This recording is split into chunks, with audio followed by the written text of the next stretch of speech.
Mes chers amis, ensemble avec la prière, on va mettre un peu de l'argent dans la tzedaka. Mendel va mettre la tzedaka dans sa boîte à lui. In your box, Mendel met la... Yeah? Good. Parfait, Mendel. Merci, Mendel. Et d'ailleurs, ça c'est un rappel que chaque enfant ait sa boîte de tzedaka dans sa chambre. Pas une tirelire qui est pour utiliser pour soi-même, mais une petite boîte de charité que quand elle sera pleine, l'enfant va choisir à quelle bonne œuvre il veut le donner. Et bien sûr, nous prions à Kadosh Baruch Hu, la tzedaka de la part de Dieu, la délivrance. On est à la veille de Rosh Chodesh Elul. Différentes coutumes, il y a ceux qui vont déjà commencer à sonner le chauffard le premier jour de Rosh Chodesh, d'autres qui vont commencer le deuxième jour de Rosh Chodesh, pas rentrer dans ces détails, mais depuis Rosh Chodesh Elul, commence les slichot chez les séfarades, et le son du chauffard. La raison, eh bien, il est dit dans le tour, Shulchan Aruch, où il dit, Dieu fait appel à Moshe Rabbeinu, Rosh Chodesh Elul, il lui dit, Allez Elai Hahara. Viens, monte vers moi sur la montagne. On se souvient? Après Shavuot qu'on a reçu la Torah, Moshe Rabbeinu est monté au ciel. Là, Dieu lui a donné les premières tables de la loi. Malheureusement, quand il est descendu, il a vu que le peuple juif a commis le péché du veau d'or. Il a brisé les tables de la loi. Il est remonté une deuxième fois pour 40 jours. Quand il a plaidoyé la cause juive, il a plaidoyé le pardon, qu'Akadosh Baruch Hu pardonne le peuple juif. 40e jour, Dieu a pardonné.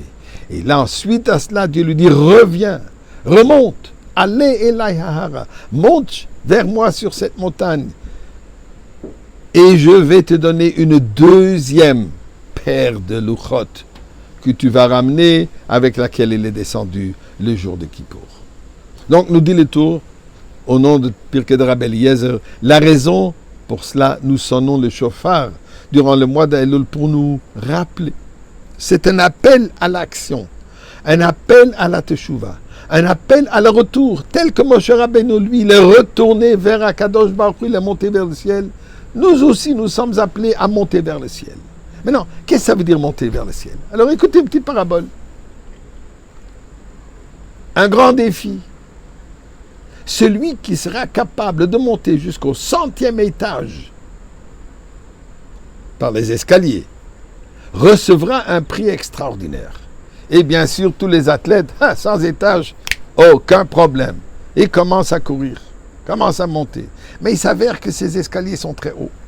Et ce n'est pas si facile. Au 10e étage, une grande partie fatiguée dit aux gars en bas, n'essayez pas, impossible. Ceux qui sont arrivés jusqu'au 20e montent sur le balcon. On est arrivé au 20e, mais impossible. 30e, il reste quelques-uns. 40e, il reste 2 personnes. Il y a une personne qui dit, je n'en peux plus. Oubliez, n'essayez pas. Mais il y a un qui est toujours là. Il dit, moi je continue.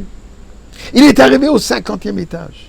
Au 50e étage, il monte sur le balcon. Il dit, mes chers amis, j'ai atteint. Mais tu n'es qu'au 50e, tu as encore 50 étages à monter. Il dit, non, mon cher, ici au 50e, il y a un ascenseur qui nous amène directement vers le 100e. Qu'est-ce que ça veut dire? Dieu appelle à Moshe Rabbeinu, monte. Bien sûr, nous ne sommes pas capables de monter la hauteur que Moshe Rabbeinu il a monté. Mais Dieu nous dit, monte jusqu'à où toi tu es capable de monter. Le reste, je vais t'envoyer un ascenseur. Mais fais l'effort. Et l'effort qui est un peu plus que de ce que tu es capable. Eh bien, c'est ça le mois de Elul. C'est ça le mois de Slichot. Où nous devons tous ajouter un peu dans notre ascension vers Akadosh Baruch Hu. Dans notre montée sur cette montagne divine. Comment ça? En ajoutant un peu plus de tzedaka. Être plus attentionné dans notre prière. Faire plus attention dans le pose de tefilin. Assurer d'allumer les bougies de Shabbat à temps. Faire plus attention dans ce qu'on mange, que ça soit cachère. C'est le moment de s'assurer que les enfants vont dans de bonnes écoles juives, reçoivent une bonne éducation. On a un choix immense de mitzvot. Vérifier les mezuzot, accrocher les mezuzot là où ils doivent s'accrocher. Ce qu'on prend dans la bouche, le kasher,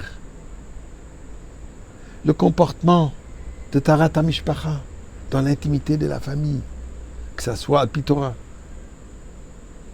Eh bien, c'est ça ce que nous sommes appelés à faire. C'est ça le son de chauffard qu'on sent durant le mois de Elul, appelle à l'action, un pas sauter jusqu'au 5e. Fais le pas que tu peux et Dieu va t'amener dans les plus grandes hauteurs. Et la plus grande hauteur, la montagne du Beth Amikdash.